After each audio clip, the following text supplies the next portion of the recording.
Hello, hello, hello. This is Noreen Sumpter from Beyond Potential, Live Life Your Way. And you all know what day it is. It is Tuesday.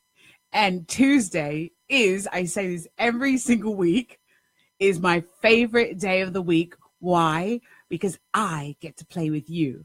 I get to play with you around subjects and topics and people and all kinds of giggly stuff and serious stuff. And I get to invite great people or people that I think is great, and I hope that you think they're great too, to the show. So tonight, I have with me Miss Ella Butler, or as I like to call her, Miss Glamour. So I want to welcome Ella to the show. But first of all, I just want to share my weekend. So my weekend was absolutely insane. So Saturday at 9, I had a client. That was great. Went to the coffee shop. I had a couple of coffees, chatted with the local people because, you know, I like to mingle. And then I was off to an international women's conference held by NARBO and FCEM. So we had women from all over the world at this conference. It was awesome. And we had lunch. And at lunch, of course, Mexico, the women from Mexico were pouring this white stuff from a bottle. And of course, I'm like really curious. And everybody's like, what are they pouring? I says, I don't know, but I'm going to go out there and find out. So I go over and ask them, what are you guys drinking? And of course, they said tequila. They were drinking tequila, easy, just like we drink water. They were drinking tequila. So I had some tequila, and everybody's like, Noreen, get me some. I'm like, no, get your own bloody tequila. I mean, like, really, I have to go find out what it is, and then I have to go get you tequila. No, you better make friends because we're here. It was a conference, and we were all supposed to get together. So that was an opportunity to commune with them, drink tequila, and have a good time. So then we all had to pile onto buses. We piled onto like 4 buses. So it was like, how many women? 300 women with 5 men. Okay. Right? We had 5 men and they were married. Right. And so they danced their asses off because all the women wanted, basically these women pimped out their husbands. Right? And so we had women in all kinds of costumes. They were the most gorgeous kimonos. I mean, absolutely gorgeous. I think these things must be $10,000 more. Right. And then we had these Korean women, these gorgeous Korean outfits, and with the African women from Cameroon in their various garments and stuff. So it was really colorful, really beautiful. And I am the vice president of member engagement for NARBO. And so I literally danced with everyone, right? And so can I tell you, it was the funniest thing. I just went nuts, right? I just went absolutely nuts and had a great time because the music was good. So I had a conga line going, right? I had a can line going. A can. Yeah, a can. Everybody's kicking their legs up, right? I had all these stupid movements that I was making up, right? And then the Korean woman introduced me to this dance, which they do this dance with their hands. It's very static movements. And so they had me do that. And there was this little tiny lady from Japan. She couldn't have been no more than, I'm going to say 4'6", really small. So I was dancing with her in a little kimono and she kept on banging her stomach up against mine and going bang. Like every time I pulled her into dance, she would bang herself up against me and she'd go bang. It was just the weirdest thing. But it was such a good event. It was wonderful. Next year they're in Peru. I think I might go. Nice. Yeah. So it's one of these things that they do every year, and they give out awards, and it's just really great. So I'm going to say that if you're if you're a woman out there and you want to network and you need to be in an organization that is supportive, that will educate you, NABO, the National Association of Women Business Owners. Come play with us. So let me get to my guest of the evening, Miss Ella Butler. Hello. Glamour puss, right? Miss Glamour puss. Yeah. So Ella, welcome to the show. Thank you for having me. This is fun already. Yeah, it's fun. It is fun. Radio is great. Like having your own radio show, it's like, it's really, really interesting. It's really fun because you get to choose who you want to come on the show and who you want to talk to. And really what my show is about is discovering who you are so that, sharing who you are, what it took for you to get to where you are, the ups and the downs and the ins and the outs of it all. Because everybody sort of thinks that like, oh, when you get to the top of your game, right? And there is really no top of anybody's game. It's Right. just especially if you love it, it's just ongoing, right? And so that I want people to know that it takes work to be an overnight sensation. It takes work to be successful. So I wanted to invite you on because you're a woman that's doing it all. You're a wife. You're a mother, and you're very inclusive in these things. Your child comes to events that you put on. Your husband's very supportive of you when you have these events. And plus, you also want to maintain and discover and grow and develop who you are. So I wanted to know how you keep all that together. So first of all, you should tell us a little bit about yourself. Where are you from? Well, I'm from Miami, Florida. Mm-hmm. Grew up in Miami. I moved to New York a long time ago to go to NYU. Mm-hmm. So I've been here forever. I consider myself a New Yorker. I've been working in real estate for about 12 years, a little over 12 years. And I live in the financial district in Manhattan. And that's your area. You call it, it's called FIDI. FIDI, yes. Everything is renamed now. And so financial district is FIDI. FIDI Seaport. So what do we have? We have a Soho. Tell me all the little, Well, now they're calling South Harlem Soha. Hell's Kitchen is now Clinton. How did Hell's Kitchen become Clinton? I don't know. I should probably know that. There's probably some history there as to why it's called Clinton. But I think Hell's Kitchen is like the name in itself is so powerful, so memorable, and I think it's good for tourists. I think real New Yorkers need to stick with calling it Hell's Kitchen. It has more flavor, right? Absolutely. I like that. Yeah, definitely. And so was it Soha? Soha for South Harlem. Oh. I think it's just when neighborhoods maybe start to change and the Starbucks goes in or a couple new boutiques, they feel like they need to rebrand it when I don't really think it's necessary. Well, I think the rebranding might be because it like brings the money, right? It's a change of flavor so that you give it this name that says like, oh, it's now like gentrified and it's now popular to live here. Right. Exactly. Yeah. Exactly. So what else is this? There's Soho, Soha, FIDI. Trying to think of other names have kind of been around, like NoHo is not real. That's been around. Right. So I think those are the ones that are what they call Silicon Alley something. What's that? I can't remember. That's skipping it's in the 20s and like Broadway, 28th, 29th. A lot of tech companies have come there, but there is a name for it and it's it'll come to skipping me now. Oh, Sobro, right. South Brooklyn. Oh, so, right? Oh, South Bronx. They call South Brooklyn Sobro too, I think. No, maybe not, but South Bronx, right? So everything's changing. Yeah. Oh. Sobro. South Bronx. New one. Oh. You don't like weird. that one? No, it's all weird. Really? Yeah. I mean, I think so too, but I mean, it's confusing. I'm thinking as if you were a tourist or a newcomer to the city and you Sobro. Like, no, I live in the Bronx. No, you live in Sobro. Like, it's all massive confusion. Right. I mean, I think so too. Like I said, I like the old names, the real New York names. I think that they should stick with that. So you've been in real estate 12 years. Right. And how did you get into real estate?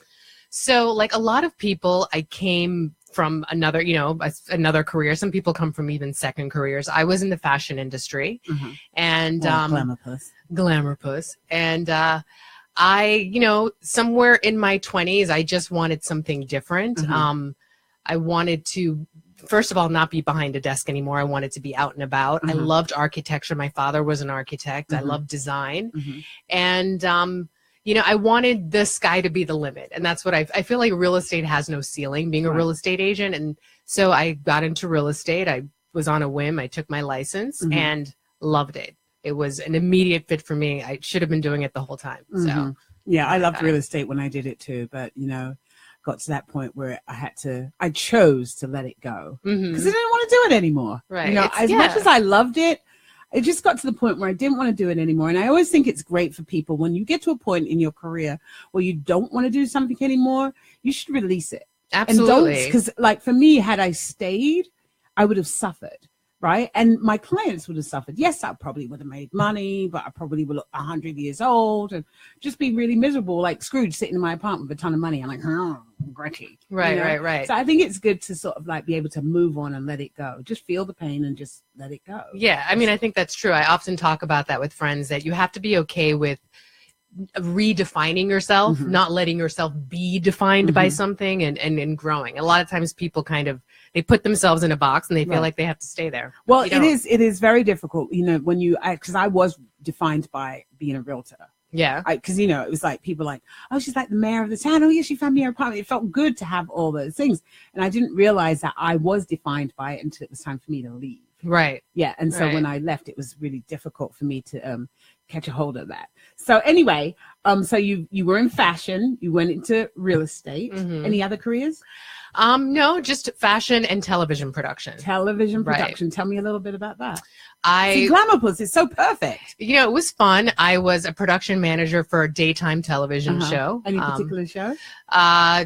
True Entertainment was a show. They did a lot of reality show. They used to do a lot for like Loving and stuff like that. Like those. Loving was a soap opera. Yeah. You're the second soap person, or that was in the soap industry that I met in the last 2 weeks. Yeah, this guy was in Not All My Children, one of those shows. General Hospital or something. General Hospital. Those things not on anymore, are they? They are. They are on. Some of them are not. Some of them are online now. So that whole industry has changed. But this particular company did a lot of daytime television as well as a lot of reality TV. Like they did a show called Baby on the Way, where they would get a woman that was 9 months pregnant and follow her around until she was about to give birth, and we'd capture it all. So it was fun. Yeah, it was fun. So I want to hear about so when how long have you been married? Because you're married and you have a child. I am, and I have a 10-year-old. So about 15. I'm really bad. I'm one of those people that never remembers. It doesn't matter. Years. Maybe I try to block it out. No, you know what? I don't want to remember how old I am. I don't remember. It's not even that, but I don't remember years. I was like a few months ago, maybe like a year or so ago, and it turns out it's like 6 years ago. Right. But I figure it doesn't have life rush so fast. Yeah. It just sort of has me go through life steadily. I have forgotten my own birthday. Seriously, no, 2 days before I've been like, oh my God, it's my birthday. So I'm like that. But I blame that on my family. Here's family blame, because I was the youngest. My siblings are all 10, and my oldest sister's 20 years older than me, and my brother's 10 years older. Wow. And so I'm sort of saying, no. So my parents each had a child before they got married. Okay, we had me and my brother. Got it. And so I was kind of like an only child, and birthdays were never a big thing. It was kind of like, oh, here's some champagne. It's your birthday, and it's done, because everyone was out of the house, sort of. So yeah, it's kind of depressing, but that's.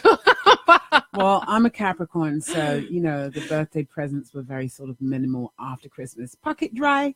Oh, right. Yay. So so we're going to take a 2-second break, and we'll be right back. Okay.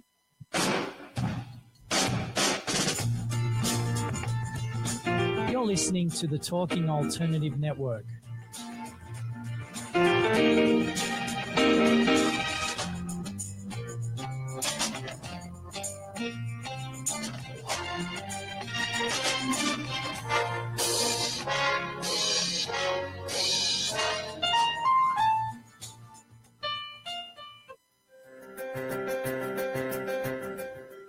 Are you stuck in a rut? Negative thoughts, feelings, and conversations got you down?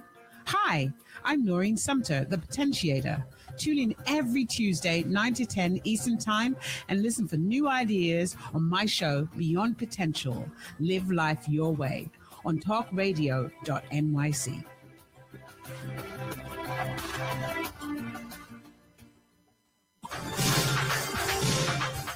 Who do you want to connect with? Are you an entrepreneur or intrapreneur looking to build your following? Welcome to our show. Follow Me Friday with Joan and Priya. Tune in every Friday at noon Eastern on talkradio.nyc. We're your digital connectors. Woo woo!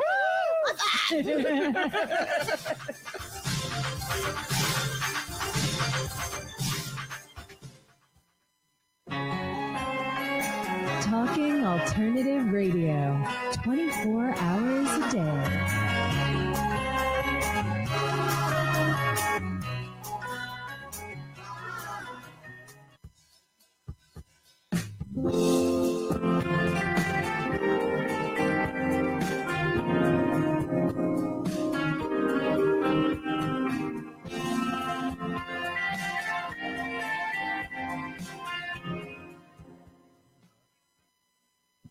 Hi, this is Noreen Sumpter from Beyond Potential, Live Life Your Way. I think I have a little bit of an echo. No echo? Okay. So, tell me, Mom, what's that like being a mummy? Being a mom. Okay. We say mummy. Mummy, yes. What's it like? It's amazing. Well, did you want to have a baby? That's the first question. Yeah, so that's a good one. Okay, because I didn't know I wanted to have a baby. I was never a woman who was like, you know, I want to have kids. I want to have 3 kids. And I never had my life defined in that familial sense, what I wanted to look like. But when I did have my son, I realized I wanted to have kids. Uh-huh. You know? So was it something that you were trying to do, or it just happened? No, I was trying to. Okay. So I got to a point where I was like, okay, I want to. Like, I mean, I wanted to in the sense that this is what you do, right? And then when I had him, then I realized, no, I really want it. So at the time when I decided to get pregnant, it was like a timing thing. Like, this is when I should start if I'm going to. So your baby, your husband is white and you're black, so you have a mixed race child. I do. And your child looks, for me, he's very ambiguous. Some days he looks really white, and then other days you look at him and he's like a black kid.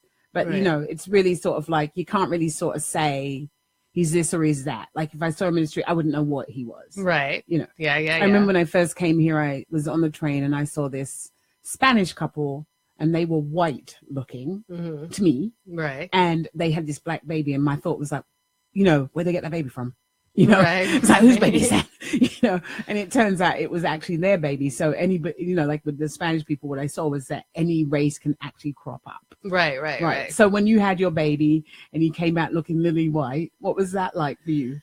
Well, it wasn't a complete surprise, only because I do realize, like, a lot of people, when like a black person and a white person have a kid and the kid looks different than, you know, they thought, they're like, oh my God. But genetics are all about not only what you look like, but who your parents look like. Right. Okay. So, you know, I have a very mixed family. My family's Cuban and Indian and all mixed up, and some European in there too. So where's the Jamaican part come from? My dad's side of the family. Okay. So, and, you know, in Jamaica, like, people come from everywhere, right? So, Out of one, we are many. Right, exactly. So, so it wasn't a surprise that he looked possibly like my grandparents. So that was that. But I mean, yes, when he was a baby, people did not think I was his mother, for sure. But I will say that I have a picture of me.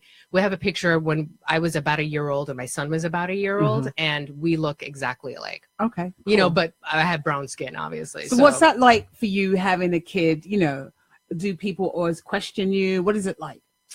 No, not anymore. You know, when he was younger, like, people would be like, oh, where's his mom? And I'd be like, that's me. But, you know, no, not really. Some people have asked if he was adopted, you know, or I'll be in a cab and I'll be talking to him like my son, and people are like, oh, you're his mom. But they're just curious. So I don't take offense to it. Right. I more think it's funny. Right. You know? What was going to say? So there's this article or thing that's going through Facebook, and it's mixed race couples. So it's like black men with white ladies and white ladies with black men, and the conversation is how do you to raise a young black man, right? Because we had this conversation. What are you? Is your kid black? Is he? How is it defined? If that's the word to put. How is he defined? Like, how do you relate to him? That's interesting too. So, I mean, I relate to him as my son, right? Great. And not, it's weird because he doesn't necessarily present to some people as a black person. He understands that he is a black person and a white person, but I think he understands that he doesn't navigate the world as either one specifically. Right. You know what I mean? So I don't not talk about race, but I don't talk about race. It's sort of weird, but I don't shy away from it either. Right. It's sort of a different world than we grew up in. You know what I mean? Back in the day, like my sister, for instance, is quite fair. And, you know, I remember like back in the day, Mariah Carey was talking about the fact that she was mixed race. And my sister, who comes from a different generation, was like, no, she's a black woman, you know, like the one drop rule in America, yada, yada. Now, I'm much younger than my sister. So I remember saying to my sister, but that's not how I think. Mariah Carey's a biracial person because I accept people and both sides. Like that's something I've grown up with. So I think my son is now a couple generations after that where his experience and of race is different, where it is a thing, but it's also not a thing. Do you know what I mean? He just happens to be a biracial person. His mom happens to be black. He happens to be white. And he feels comfortable in both worlds. And what do you say to, I mean, because, you know, in light of all this nonsense that's going on with black men being shot in the streets, I heard a thing today where this little boy got off the bus too early and he was kind of lost. So he knocked on somebody's door to get some support. And the guy, man that opened the door shot after him, right? So there's all that stuff that's going on. How do you, or maybe is he old enough to even ask these questions yet? Like, how do you have a conversation with him about that? Or if you do have a conversation. No, I do. I'm very blunt. I'm like, there's some people in this world that, you know, aren't going to like you because of your skin color. They're not going to like you because your dad's white or your mom's black. There's some people that think people who are brown are less than. And those people are jerks, but I don't use the word jerks. So sometimes you say assholes. Yeah, exactly. Can I say that? Yes, yeah, I'm like, they're that. Assholes. I'm like, don't you say that, Ethan. But yeah, they're assholes. Right. And yeah, you know, and I'm like, but that's the world, right? So we're just going to live in it. You don't have to subscribe to the way they think. You don't have to be around them, but those people are always going to exist. And how do you share with him and tell him how to stand for himself? It's funny because the other day he went to a party and some kid called someone on the screen and the N-word. They went to a movie. Yeah. And, you know, he told me and he said, you know, what should I do? And I said, there are different things you can do. I said, one thing is you could tell the person that, you know, what he said is really nasty and that you don't appreciate it and just walk away. Or you can just, sometimes you can just walk away. Right. But I told him that it's whatever you feel in the moment, because you have to feel the situation out. You can go at the person and just tell them that you think that what they said is really nasty and that you don't approve of it. And that, you know, it doesn't have to offend you, that you just don't approve of it. Right. Because I always teach him to always operate not from a place of weakness, but from a place of strength. Right. You know, not I'm offended, but you're a jerk. Right. You know, just kind of take it to them. That's what I teach him. Shame them. Yeah, I'm totally into that. That's totally what I'm doing. Yeah.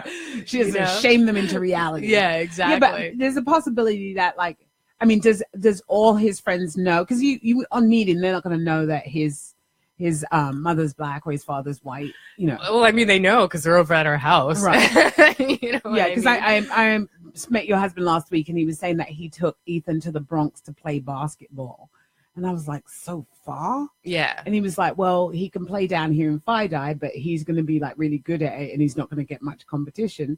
But when he goes to the Bronx, he's like not good at it because those kids will kick his ass and he'll get competition. Right. So he treks him all the way up there to the Bronx. For me, it was like, oh my God. Right.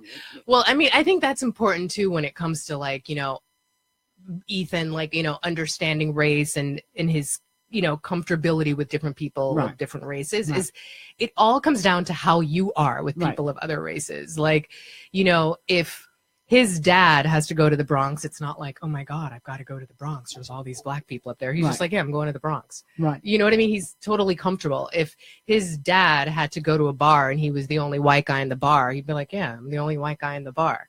Whereas some people, that might be, they might be uncomfortable. And same with me. Like and I think this comes from a family, because I grew up, my father, went to school in England, and we traveled a lot in Europe when I was younger. And because I've been around so many different cultures, there is nowhere that I feel that I am where I do not feel comfortable. Right. I could be in Dubai and I will have something to connect with you on, because I'll know something about your culture enough to start asking the right questions. Right. And, I think that's a benefit, and that's the way I'm raising my son. So to kind of, my dad always said that he came from a small island, so he always looked outward at the world. You didn't call it Big Island? No. Other people came from a small island. He came from a small island, and so he always looked outward. Right. And so, the world was his oyster, right? Because he was always looking out. Right. And that was a cool That's great. experience. Awesome. So we've talked about Ethan we've talked about Ethan. What are there any questions that you like me to ask you when we come back? Let's see. About being a working mom, maybe balancing work and motherhood. All right. Is there anything particular that you'd like me to ask you? This is my thing. Oh, I have an interesting topic that I've been thinking about a lot. Teaching young boys about femininity and about, women. Okay. And how to interact with women and that sort of stuff. It's very interesting. So I'll ask you that question when we come right back. Okay. You're listening to the Talking Alternative Network.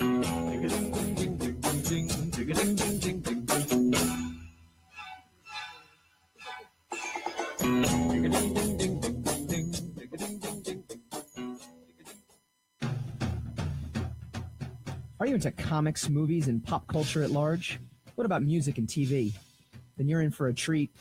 This is Michael Dolce, your host on TalkingAlternative.com. I've been professionally writing comic books, screenplays, and music articles for almost 15 years.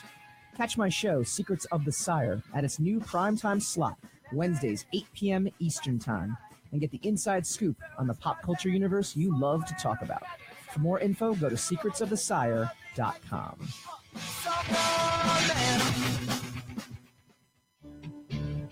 Hello, this is Bruce Chamoff, host of the Web Design and Technology Coach. Join me and my guests every Tuesday from 8 to 9 p.m. as we discuss the latest in web design, social media marketing, search engine optimization, and technology.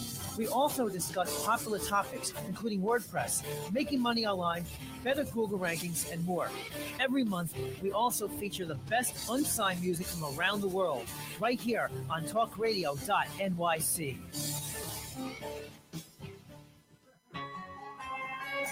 Talking Alternative Radio, 24 hours a day.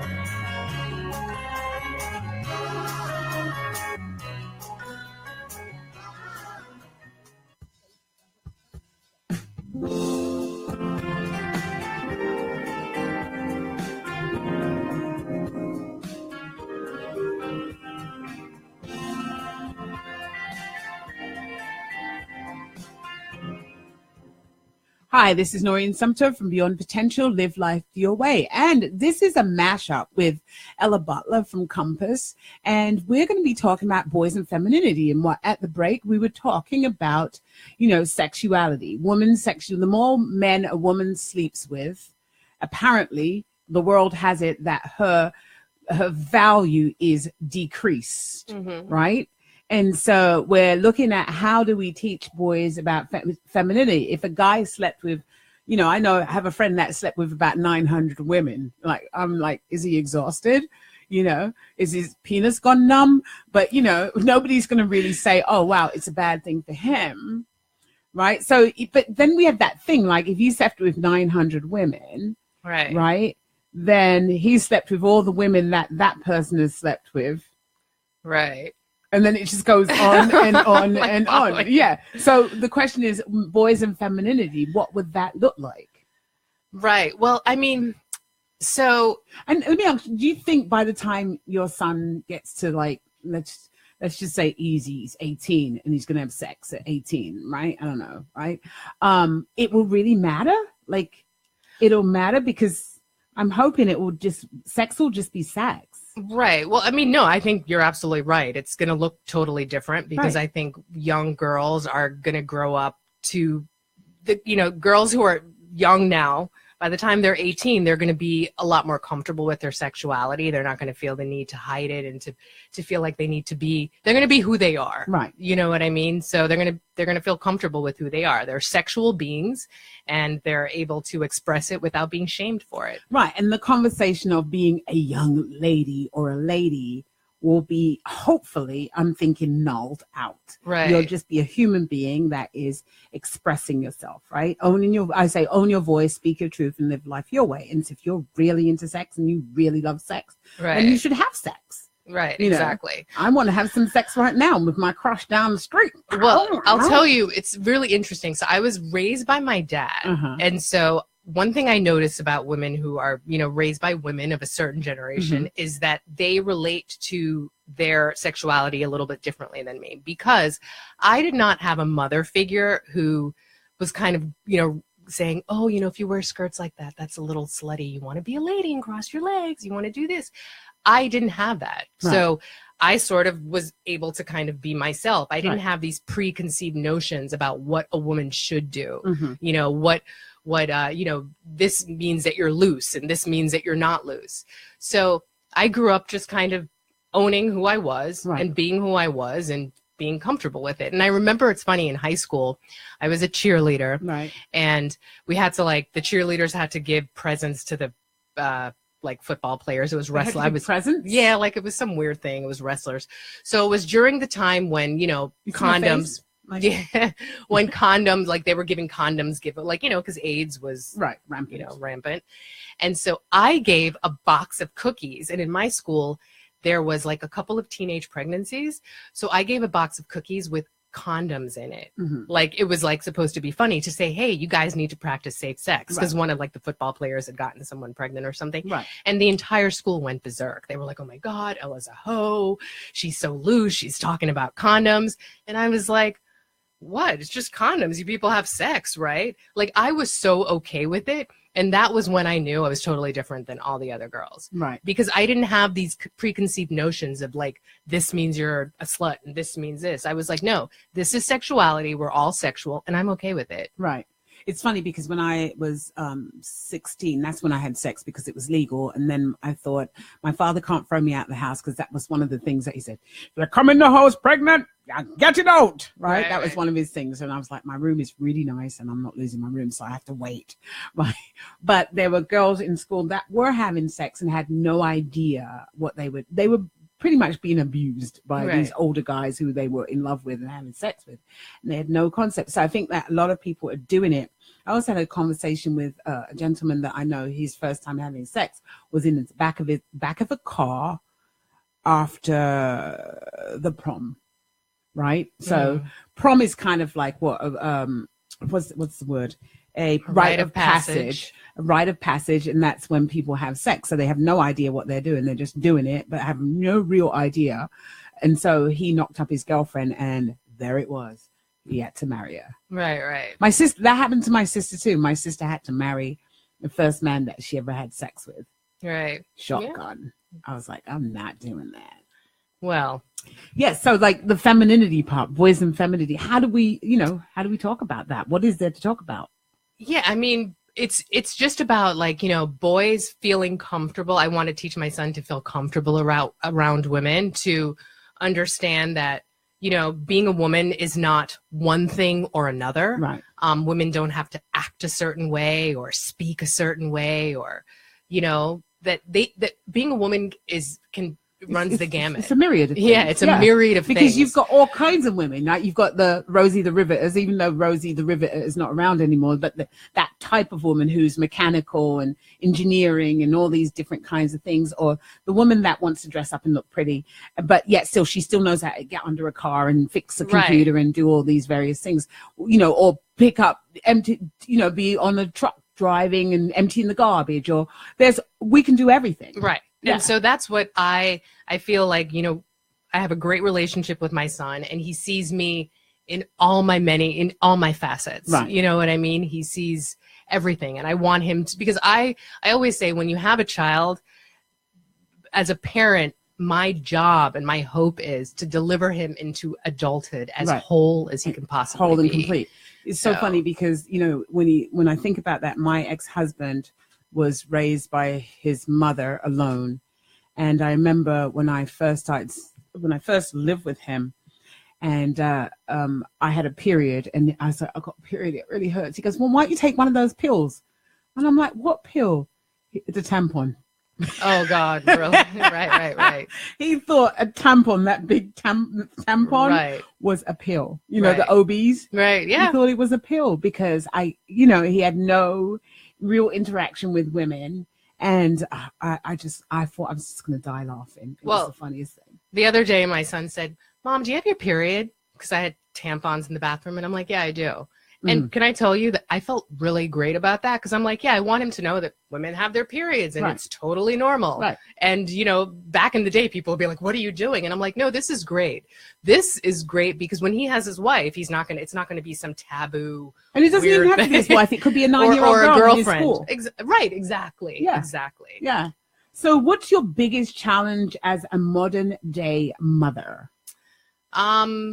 As a modern day mother, I mean, I guess the challenge everyone has, trying to find the time to do as much of, the many different things, having enough time. Right. There's just a lot to do. And you would think that with technology, it means that we have more time because technology's helped, but no.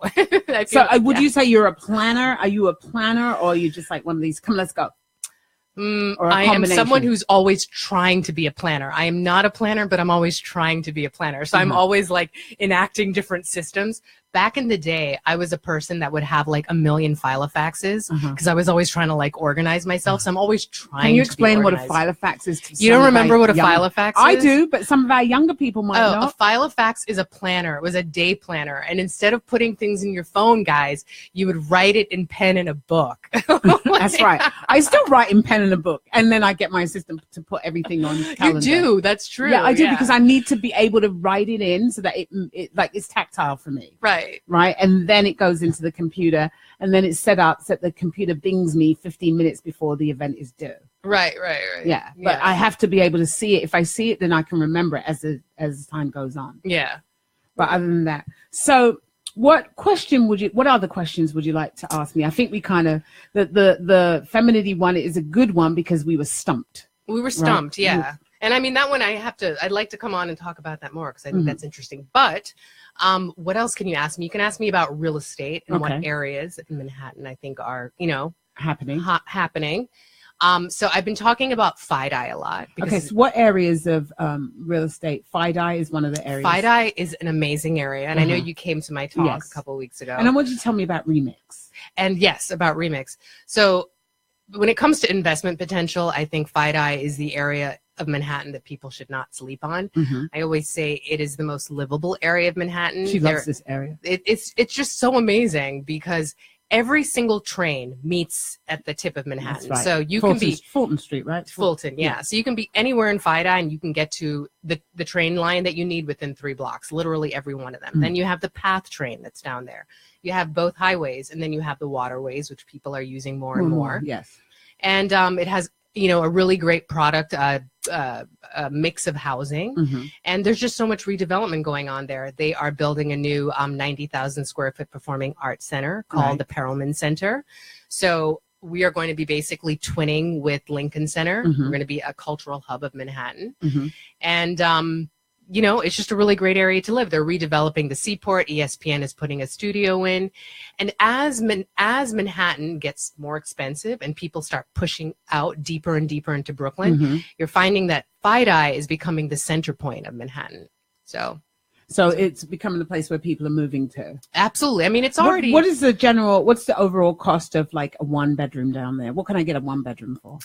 1-bedrooms are on average about, 3,100 square feet. No, 3,100 a month for in FiDi. Yeah. What is that for a purchase? For a purchase, the median price is probably around in the low ones, 1.2 or so. Yeah. So can I just pick up my little 1-bedroom apartment and move it down there? Yeah, you could do that. Yeah, right. So 1.2, high 9s, low 1s, yeah. That's a lot. So what's the economic category of the people moving into that? What do you need to make to move into that area? I mean, well, there's such a good housing mix. So I mean, I'm talking about, those are the averages that I'm talking about. Average doorman building in the financial district. But there's lots of different type of people moving to the financial district. There are millennials, empty nesters, a lot of students, because Pace has a big footprint down there. Right. So yeah, there's a mix of product, definitely. Where is the affordable, where are the affordable areas now for the working man, not the person in finance, but maybe somebody that works for the MTA or something like that? Interesting. So I just had an exclusive in Midwood in Brooklyn, and my partner is a born and bred Brooklynite. So we got this exclusive. It was a 1-bedroom, around 900 square feet. And, Midwood wasn't an area that she had done a lot of work in, although she moved to Brooklyn. So when we got it, we had our first open house, and she's like, oh my gosh, it's probably going to be a little slow. It's a family area. Not many people at the open house. Right. I show up to we were both there. I kid you not, in the first 10 minutes, there were 28 people. It was crazy. The 28 people, the apartment had 3 offers the next day. Oh, wow. And so, and most of the people that came were from Park Slope. So was it affordable? Yes, it was affordable. It was a $320,000 1-bedroom. Yeah, that's not bad. So, yeah. So, it was, those are the areas I find that, people are kind of starting to explore more and seeking out. So I'm always encouraging people. I have a friend who's also in real estate, and she's I think it's either the Upper West Side or Upper East Side. She's always putting studios up, 300, 400, 1-bedrooms, 300, 400, 500. Where is she getting those low prices? Wait, must be walk-ups? Yeah, walk-ups. Yeah, it depends on what you're... Walk-ups or older buildings. Yeah, absolutely. It depends on, what where the apartment is. Is it a walk-up? Is it older? All different kinds of things are going to go into pricing. And so another question is, okay, so I'm going to hold that question until we come back. I want to know about the proliferation of developments in the city. Are there enough people to fill these spaces? Okay. We'll answer that question when we come right back. Well, thank you. You're listening to the Talking Alternative Network.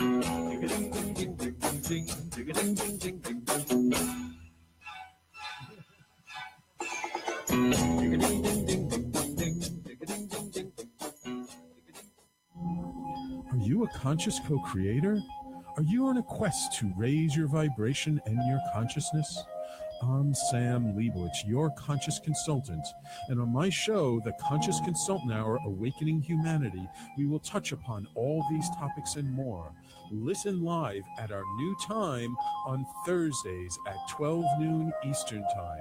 That's The Conscious Consultant Hour, Awakening Humanity, Thursdays 12 noon on talkradio.nyc.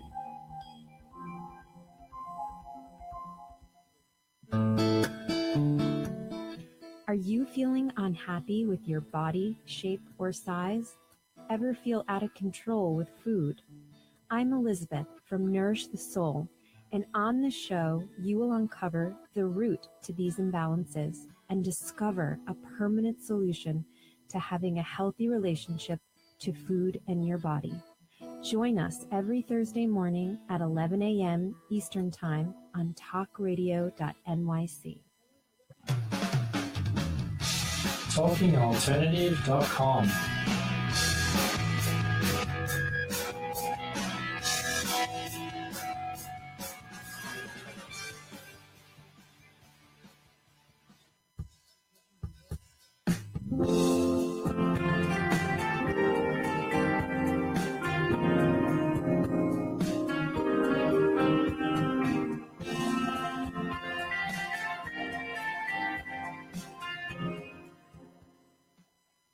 Hello, this is Noreen Sumpter, and we're in our last segment of Beyond Potential, Live Life Your Way. No. My heart is bleeding already. It's just gone so quickly. Anyway, the question that I asked you, it literally just popped out of my head. What? When we were going to the break, I asked you something, and I can't remember what it is now. No, I forgot too. New developments. Is there the proliferation of new developments? Is there enough people to live in all these spaces? No. So that's a hard question. There will be, people are moving, but the absorption rate, I remember reading the other day, it would take about 3 years for us to absorb all of the new apartments that are presently on the market. So, yeah. Wow. I mean, So there's going to be a lot of apartments that are sitting empty. Yeah, there are a lot of apartments that are sitting empty. And what are they going to do about that? Is it going to be like the 80s? Well, I don't know. I mean, there are a lot of major price cuts going on. Landlords are offering incentives 2-3 months free in some of these new residential rental developments. And in residential, some of the condos, you're seeing major price cuts. So, wow. Yeah. Wow. That sounds like the 90s when there was a lot of apartments available and not conversions. Right. You know, and not enough people. And they cut. That's how I got my first apartment really cheap. Oh, really? Yeah. Oh. So tell me, I'm going to ask you a question and you're going to fill in the blank. Real estate is exciting. Okay. Yeah. Real estate is always changing. Okay. Real estate is fun. Okay. Yeah, it is fun. It is a lot of fun. Real estate is transforming. Real estate is transforming. Say more about that. So one of the reasons I love the firm I work with, Compass, is that I had taken a bit of a break for a few years, and I had stepped away from real estate, which I'll never do again because I love it so much. But I worked in technology. And so when I decided to come back, I chose Compass because it is a technology firm. Right. It's a kind of at the intersection between technology and real estate. And so when I came back to real estate, I realized how much the internet had changed the way real estate brokers and the consumer functioned. Primarily because consumers now have so much information at their fingertips with StreetEasy and Zillow and all these other things that a lot of times the consumer comes to you, or the buyer or seller comes to you already educated. Right. It's not as though you have all the cards and you're doling them out to them. Right. Yeah. So I feel that buyers and sellers and brokers really work. They have a true partnership now, and I think that's great. And Compass is really interesting because, for instance, we have a proprietary tool called Collections, which is sort of like, they call it the Pinterest of real estate. It allows me to work with you in our app, drop properties in the bucket that I create for you, and then we can talk about it within this app. So it's a less intrusive way for me to talk to you, but have that constant stream of communication. Right. So one of the things, I was with Ella on Friday, and one of the conversations that I heard you having, which was really interesting, which was really great, was that there was an apartment that you wanted to see, but you couldn't see, but the sellers were good enough to take pictures, to take video of the apartment, send it to you so you can send it to the person. Oh, right. And then I FaceTimed. That was a property where the buyer could not get to New York City. And so I was like, oh my gosh, he was like, this apartment's going to go. And I'm like, no, we're going to FaceTime. And I ran over there and I FaceTimed him through the apartment and he made an offer, Yeah. So now that he just has to go and do a backup check. Yeah, totally. Yeah. Because everything looks wonderful in HD. Exactly. You never see that stain. But you have the opportunity to be like, no, we can, I can show this to you. Right. So you feel so connected. Right. Whereas back in the day when I did real estate, that was not possible. Right. That was not possible. So you had to, the closest thing to technology was the phone. Like, you had to build relationships with the sellers so that they would show the apartment and you could just sit on the phone and talk to the person. I thought I was techie. Right. But it's really great that it's changed in that. So what do you see for the future of real estate? Do you think these apps are going to put realtors out of, because this is a question I asked the mortgage broker. Yeah. So it's funny. I was talking about this with someone yesterday. She was like, there was some app that kind of encouraged people to sell their homes by themselves. Mm-hmm. And they're like, why don't people in New York do that? You brokers are going to be out of business. Mm-hmm. But let's start with the fact that people everywhere, and very much so in the city, are extremely busy, right? So if you're a really busy person, the last thing that you are going to have time to do is to get up, every, hour and show your apartment. Right. So that's, brokers come in just because logistically it makes sense. Right. Also, in New York, we have a lot of condos, and even, co-op boards can be quite stringent. Mm-hmm. You might want to sell your apartment and a buyer might come to you who makes $5 million a year, but that doesn't mean he's going to pass your co-op board. That's right. And so a good broker is there to help vet that person and get that person to the closing table. And there's so many, the process is fraught and there's pitfalls and ups and downs. Mm-hmm. And so I think that in New York, we're always going to need brokers. Okay. I was never able to answer this question, but why do you think it takes so long in New York, or has it gotten short, the process to close on an apartment? Like most states, they close very quickly. Yeah, it's funny. My partner was saying the other day her friend is a broker in New Jersey, and like on Monday someone walked in, they made a bid on something on Wednesday, and like the next week they were closed. And she's like, why can't it be like that here? Yeah, what is this?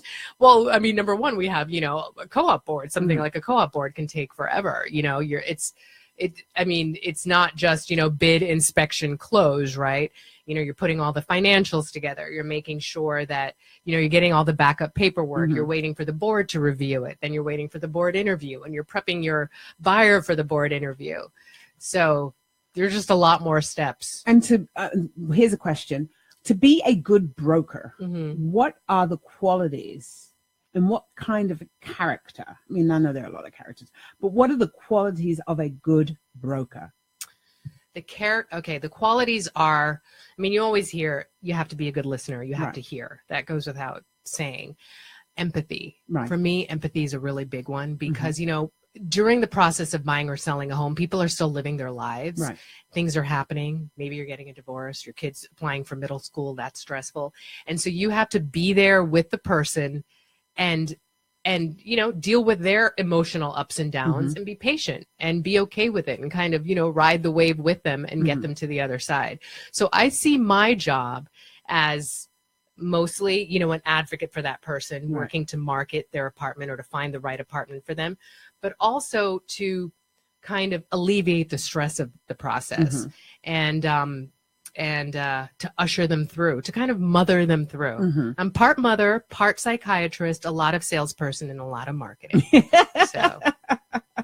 No, I knew the answer to that question and you answered it perfectly, but I just wanted to hear it for yourself. And so what do you do? What is it? So now the market, like, when I was doing real estate, you could be the buyer and the seller's broker, but it was a very fine line that you were crossing. What is that like today? Can you do both, or there's less of that now where you're doing buyer seller? If you're the listing broker, you can also sell it. What's that like these days? Right. Well, if you're the listing broker, you can work with the buyer, directly, but your fiduciary responsibility is, of course, to your client. So, to the seller. So, yeah, you can work that sort of deal. Mm-hmm. What's the kind of broker that you don't really want to work with or you don't get along with? That I don't personally get along with? It's a quality. Right. I don't get along. This is the truth. And you know me. Yeah. I get along with everybody. It takes a lot for me not to get along with somebody. Right. The type of broker that in my head, I might be like, I don't want to do another deal with this person is, because, someone that is not transparent, and polite. There's never a reason for you to have to be rude to somebody. Right. I've worked with brokers who it's their first time. And, I'll say, for some reason, I'll find out it's their first time. And instead of like going, okay, I'm going to get you for this, or I'm going to penalize you, I'm like, it's your first time. Let's do this together. Right. So I'm okay with helping you through the process. Kindness, empathy, patience, and professionalism. Great. Awesome. So, Ella, what's one last question that you would like to ask before we sign off? Or is there anything that you'd like to pitch? Yes, I would like to pitch. I'd like to say anyone that has any questions about buying or selling or investing in real estate, please email me at Ella, ELLA, at compass.com. Compass is COMPASS, Ella at compass.com. And please follow me across social media. I'm Ella Butler, NYC. And tell us a little bit about the remix, any remixes coming up? I do. Our next remix is June 7th. It's at a location to be determined. It's going to be great. It's going to be all about green living, creating a healthy green home. And my friend Christine Dimmick, who is the founder of the Good Home Company, a line of home products that are, green and organic and healthy. She has just written a book. So we're going to be talking about her book and asking her questions about how we can all have, a healthier, greener home. All right. So thank you, Ella. Thank you so much for coming on the show. I wish it were longer. I know. It just felt like, just 15 minutes. I can be your everyday guest. Sit in the corner like my pop-up. Yeah. Anyway, so this is Noreen signing off from Beyond Potential, thanking Ella Butler for being on the show. Thank you. And thanking you for listening and thanking all her friends for signing in. This is Noreen Sumpter, Beyond Potential, Live Life Your Way. Signing off until next week. Love you lots. See you next week, Tuesday. Bye. Yeah. You're listening to the Talking Alternative Network.